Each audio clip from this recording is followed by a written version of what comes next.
When I got down there in 1969-70, it was Denver, Colorado. Decided Denver because it was sunshine.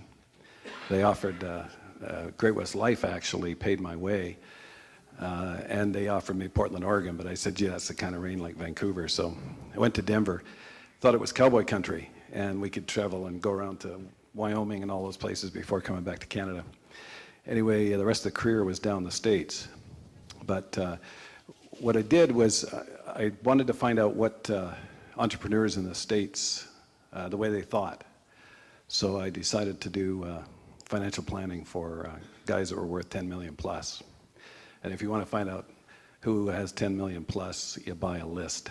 I figured that out pretty quick, and then I called them and said, hey, I'd like to have a chat with you about things. And so they sat down and talked with me about it. Doing research, being sort of a student coming out of an entrepreneurial school in Canada, and I'm here in the States for 2 years. I just need to get educated and I'll go home. The part about going home was probably what got them to talk to me. Anyway, I stayed. Now, in doing that, I had the opportunity to move back to Seattle, Washington, and wound up in Bellevue doing the same thing. And in Bellevue, there was a group of kids hanging around trying to make a buck. And they were trying to copy Silicon Valley. One of them was called Bill Gates.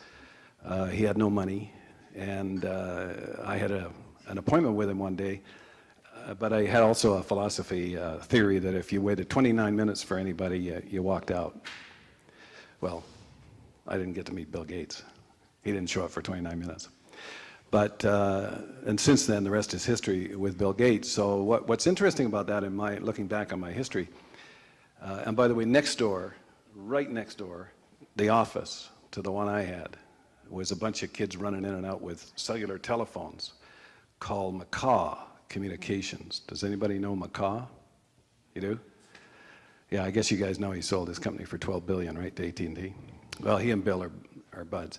Anyway, I got that close, you know? I mean, I guess I was that close in Canada with McDonald's, and I was that close with Bill Gates and Macaw. And anyway, I couldn't see. I couldn't see what was going on there. And what I was doing was dealing with all the guys with the dough that were old paradigm or old business, and talking to them because they were the successful entrepreneurs in that community. And I didn't see the future.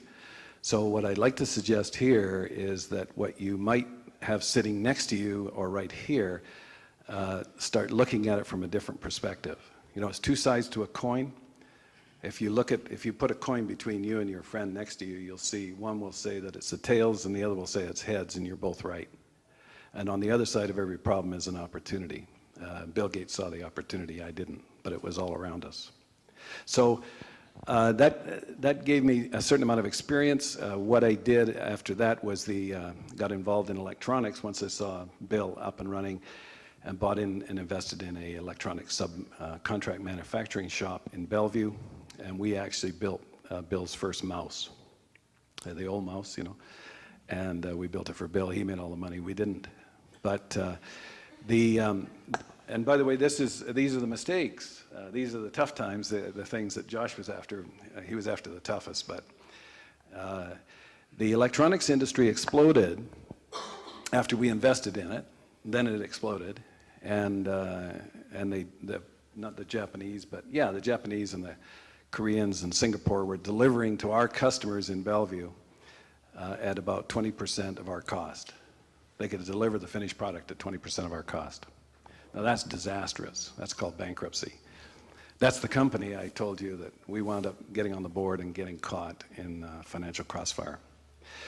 But opportunity pops up in the middle of distress. It's tough to see the opportunity when you're going through stress. But what Reagan did, anybody heard of President Reagan? What he did is he bombed Grenada. And you probably know something about that, right, Rondell? He went down and bombed Grenada, and then what he did is he sent Coopers and Lybrand around looking for people to move their companies down to the Caribbean to take advantage, really to help him with the employment.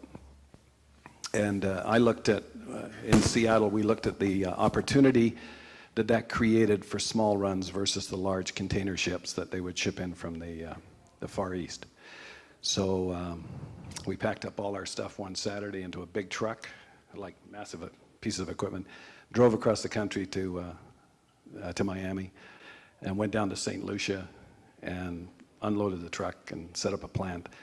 And we had a great plant for electronics in St. Lucia in the Caribbean. And then some lawyer there asked what the name of our company was. And we didn't have a name, so we came up with a brilliant name like Caribbean Electronics Limited being from Canada. And somebody then said, you got to be an idiot. Caribbean Electronics obviously has to have been chosen by this point. Amazingly enough, it wasn't. So we formed a company. Didn't lose too much money on that one, but it was a good experience.